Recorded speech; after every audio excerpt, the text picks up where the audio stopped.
parang formal talaga. Aha. Na yung mapang yan ay kilala na kasi alam mo, kuwan yan mga piloto yan. Opo, recognize na ikaw na. Kabisado nila. Pero sabi ko nga, ang reaction ko manggagaling doon sa kung meron na report o kaya record yung tinatawag nating international civil aviation organization. Ito yung ICAO. Ikaw. Oo, meron kasing International Civil Aviation Organization na dapat naka-record man lang o may report na na-publish na talagang ginagamit na yan ng mga...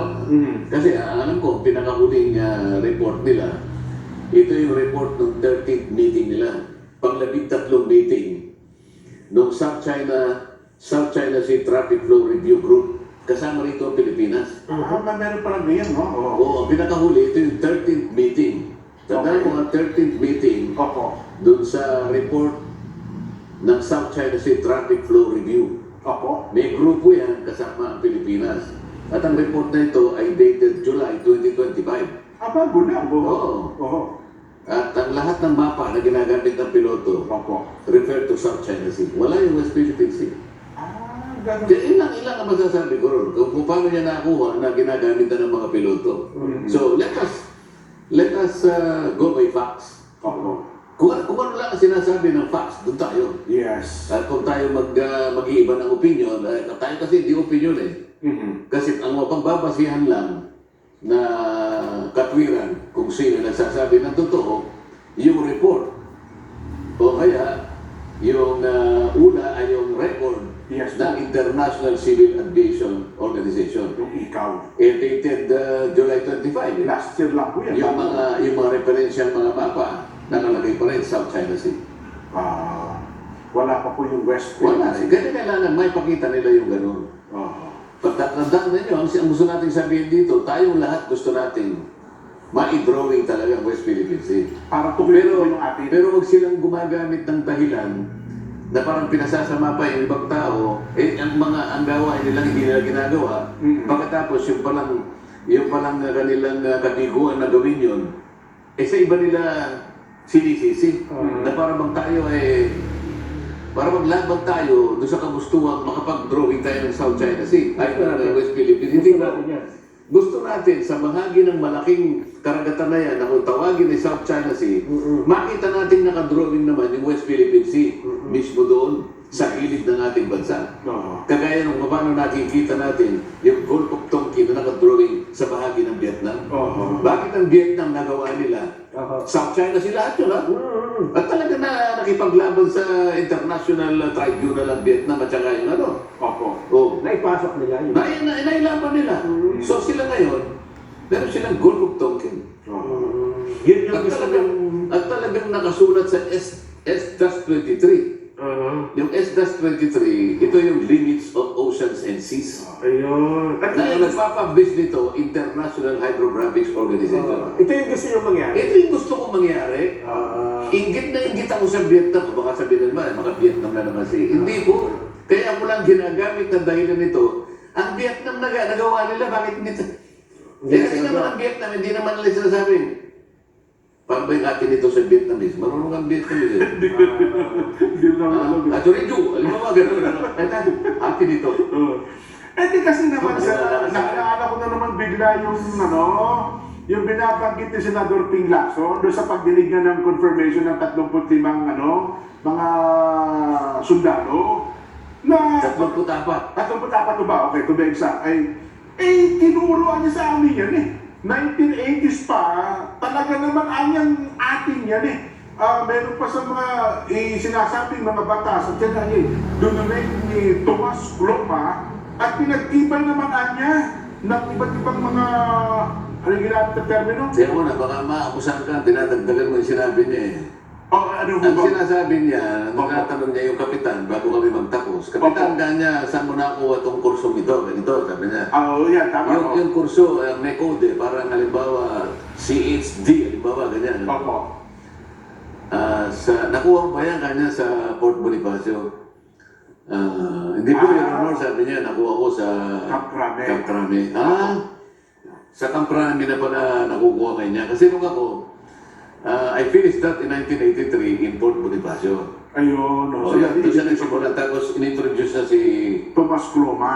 si Mang Tomas. Oh. Yes po, na sinasabing yun pa lang, yung Kalayaan Island Group na yan, talagang dinonate pa lang niya nung time na yun. Yun ang sinasabi niya. Yes po, kasi hindi ako tinuro sa kanila sa eskwelahan sen eh. Oo, yan ang nakakalungkot sapagkat hindi dapat ganun ang pagkakakwento nun. Mali yun. Ano ba? So, malilitaw na naman, may naililigaw na naman. Oo. O, meron na namang naguyo.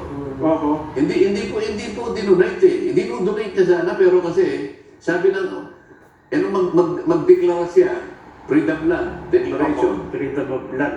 Oo. Sabi ng ang unang pumiyak, ang UK. Opo. Sumunod ang US. Opo. Sumunod ang China, sumunod ang France, Australia, Japan, at ang Pilipinas. Ito lamang, huwag na natin sabihin yung ibang bansa na nag-object. Opo. Yun lang nag-object ang bansa mo. Paano mo sasabihin ngayon na Sarili mag-pisan pala natin, ano? sarili official natin, in-objectan si Mang Tomas. Oo. At lahat ng grounds naman, yung lahat ng nag-object naman, iisa ang kanilang ground, ang legal ground.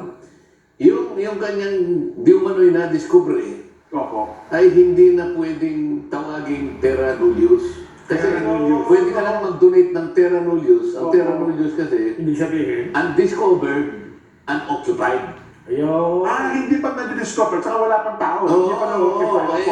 1897, nag-declare na yung Great Britain. So iba pa yung, kasi tayo po, panahon ng Pangulong Marcos, so 1897, meron na palang kumilala nitong lugar na ito. Nung dineclare niya yun, 1956. Opo, opo, oo. Sinabi, ewan ko kung dinunay niya, sino yung presidente nun. Hindi ko naman alam kung sino yun, ano? Opo. Nag-object nga yung Pilipinas kasi nga hindi na terra nullius. Oo. 1897, ang Great Britain nag-declare na ng notice of claim. Oo. So siya na na-discover. Oo. Nung i-abandon ng Great Britain yung kanyang notice, sumunod ang France. Opo. At nagsunod-sunod na. Kahuli-huli yan na sa talang alam ko, 1933, ang Japan, Ang Japan naman. nag-issue ng notice. Oo. At kinapipartnis pa niya ang Amerika. Oo. O, kasi under tayo ng Amerika nung panahon na yun. Opo. Oo. O, sa mga tuwing, yung tinuturo pa lang doon sa subject na, yung mali. At yun naman ang Ay kasi yun ang parang yun ang alam ng mga military officers natin. o yun din ang alam ni Senator Ping. Oh, kaya nga po, kaya nga doon sa bandang huli, Kaya natin sinasabi na ang daming mali ngayon na pinipilit nilang akala mo yun ang tama. Sana man lang, Oo. aralin mabuti, pakasiguruhin. At saka ngayon, ipamahagi sa taong bayan para sa gano'n, yung ibinahagi mo, yung impormasyon na ibinigay mo sa kanila, totoo sana. ibig sabihin baka hindi na-update yung tinuturo sa kanila. Sen, kasi nung mga Hindi panahon lang, na 80s, hindi lang updated, mali. Paano mo i-update yung mali? Tama, Kahit tama, na-update tama. mo yun, mali pa rin. mali pa rin talaga yung tinuturo para sa kanila. Oo. Aba, Ay, sipin mo, sino na, ang dami ng mali ngayon, ha? Oo. Nagpupunta mo sa mga eskwela. Akala naman nila, kalaban ba ako doon?